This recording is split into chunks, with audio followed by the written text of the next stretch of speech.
Ça ne rate pas l'actualité internationale sur Kivu Morning Post TV. Mesdames et messieurs, bonjour et bienvenue à suivre ce numéro de ce vendredi 15 août 2025.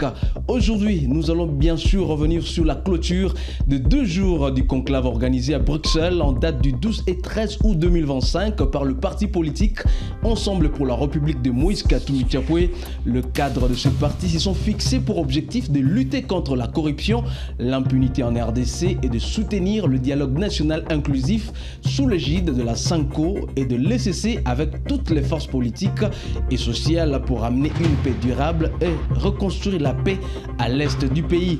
Olivier Kamitatou, le porte-parole de Moïse Katumbi, a lu la déclaration politique sanctionnant la clôture du conclave de Bruxelles. Déclaration politique. Bruxelles, le 13 août 2025. Les 12 et 13 août 2025 à Bruxelles, le parti Ensemble pour la République a tenu un conclave stratégique historique destiné à préparer avec lucidité et fermeté la riposte politique et citoyenne face aux menaces qui pèsent sur notre nation. Sous la présidence de Moïse Katumbi, les membres du comité directeur au complet, Salomon Kalonda étant empêché pour des raisons de santé en raison des sévices endurés lors de sa détention, auxquels ont été associés des cadres, élus, représentants de la diaspora et responsables des organes spécialisés, ont travaillé dans un esprit d'unité et de mobilisation totale. En ouverture des travaux, les participants ont rendu un hommage vibrant à la mémoire de l'honorable Chérubin Okende, réaffirmant avec force leur détermination à poursuivre sans relâche la quête de vérité et de justice jusqu'à ce que les auteurs et commanditaires de cet ignoble crime soient identifiés, jugés et condamnés. Ils ont également salué la mémoire de Mme Eureka Yondiboma, coordinatrice provinciale pour la province de l'Équateur, arrachée trop tôt à l'affection des siens et de notre parti. Contexte et constat. Nos débats se sont inscrits dans un contexte marqué par la poursuite de la guerre dans l'est du pays qui ensanglante nos provinces et fragilise la cohésion nationale. La tentative persistante de modification de la Constitution pour prolonger indéfiniment le mandat présidentiel. Le bradage méthodique des richesses nationales privant le peuple congolais de son droit au développement. Les dérives autoritaires avec une justice instrumentalisée, des procès politiques montés de toutes pièces, des arrestations arbitraires et des atteintes répétées aux droits fondamentaux. La corruption généralisée, l'impunité et le détournement massif des deniers publics. L'asphyxie économique et sociale qui frappe durement les ménages. La léthargie institutionnelle et politique consécutive au processus électoral bâclé de 2023. Les manœuvres dilatoires du régime pour torpiller le dialogue inclusif initié par la SANCO et l'ECC. Face à la gravité sans précédent de la crise sécuritaire, humanitaire, politique et sociale, l'heure n'est plus aux lamentations. L'heure est à la mobilisation et à l'action. Résolution et engagement. 1. Préservation de la souveraineté et de l'unité nationale. Ensemble pour la République condamne fermement le pillage des ressources naturelles et réaffirme que l'intégrité territoriale et l'unité nationale sont non négociables. 2. Respect de la Constitution et des délais du mandat.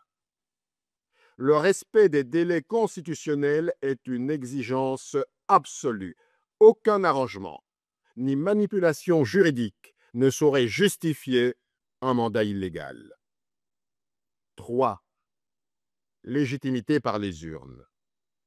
La seule source de légitimité réside dans des élections libres, transparentes et crédibles, garanties par un processus électoral impartial. 4. Mise en ordre et adaptation des structures du parti. Le parti engage une réforme organisationnelle profonde pour renforcer son efficacité, accroître sa capacité d'action et se préparer aux échéances politiques et électorales à venir. 5. Mobilisation et implantation nationale. Une campagne d'implantation sera intensifiée pour porter la présence du parti dans tous les territoires, renforcer la base militante et fédérer les forces du changement avec l'appui et l'énergie de la diaspora. 6. Lutte contre les antivaleurs et la justice instrumentalisée. Ensemble pour la République fera de la lutte contre la corruption, l'impunité et l'instrumentalisation de la justice une priorité, afin de restaurer un état de droit effectif. Un mécanisme de protection et d'alerte est mis en place pour appuyer, amplifier et relayer les plaintes et actions en justice contre toutes les tentatives visant à restreindre les libertés publiques ou à porter atteinte au patrimoine commun. 7. Dialogue inclusif pour la paix et la stabilité. Ensemble pour la République soutient la tenue d'un dialogue inclusif et contraignant sous l'égide de la CENCO et de l'ECC avec toutes les forces politiques et sociales pour ramener une paix durable et reconstruire la stabilité à l'Est. 8. Main tendue à l'opposition non armée et à la société civile. Ensemble pour la République appelle toutes les forces démocratiques, les mouvements citoyens et la société civile à unir leurs énergies avec nous pour mettre fin à la dictature et restaurer un pouvoir légitime issu d'élections crédibles. Et 9. Mobilisation des forces vives. Le parti encourage son président à travailler activement à la mobilisation de toutes les forces vives et politiques, dont la lutte pour la sauvegarde des acquis démocratiques est sans équivoque, afin de faire échec à toute tentative de diriger notre pays hors des prescrits constitutionnels. Ensemble pour la République sort de ce conclave plus uni, mieux préparé et plus déterminé que jamais à conduire le peuple vers la victoire sur la dictature, le retour de la paix à l'Est et la reconstruction d'un État au service de tous. Telle est la déclaration politique qui ponctue le conclave de Ensemble pour la République. Les léopards de la RDC ont dominé l'Angola sur un score de 2-0 hier jeudi 14 août 2025 au stadium de Kasarani au Kenya. Cette victoire permet aux léopards de rejoindre le Maroc dans le groupe A et de valider leur ticket pour le quart de finale du championnat d'Afrique des Nations.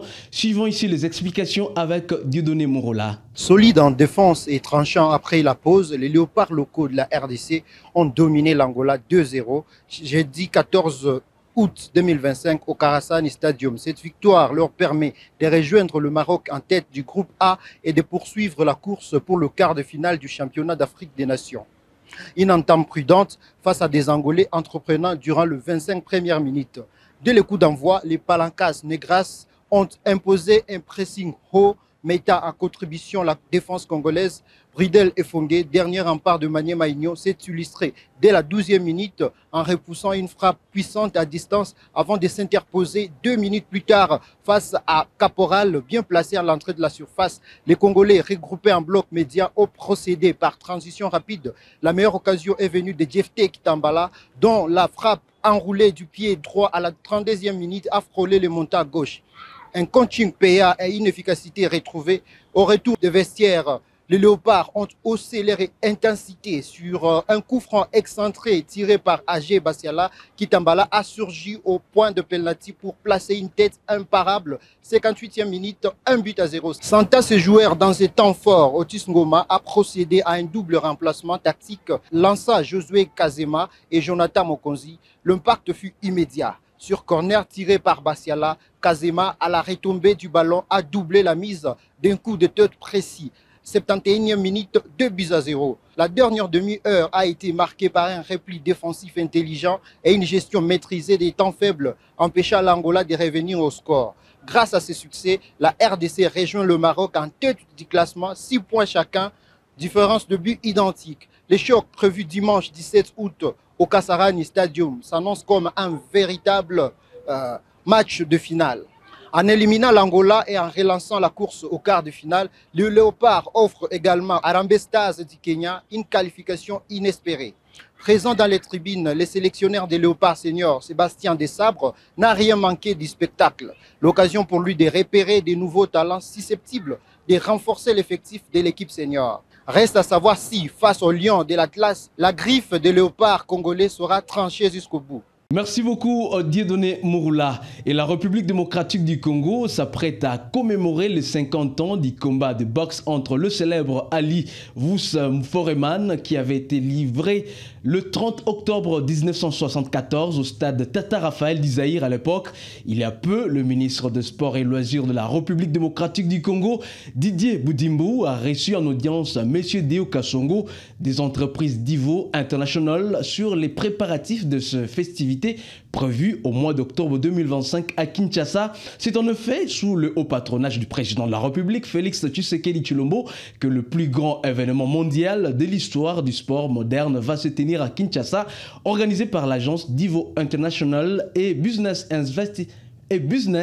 Investment in Sports, BAS, en collaboration avec le gouvernement de la République démocratique du Congo et le soutien de partenaires internationaux et d'organisations culturelles. Et c'est tout pour l'actualité internationale de ce vendredi 15 août 2025 sur Kivu Morning Post TV. Mesdames, mesdemoiselles et messieurs, où que vous soyez, merci à vous de l'avoir suivi. Surtout, restez avec nous pour la suite de l'actualité. À très vite.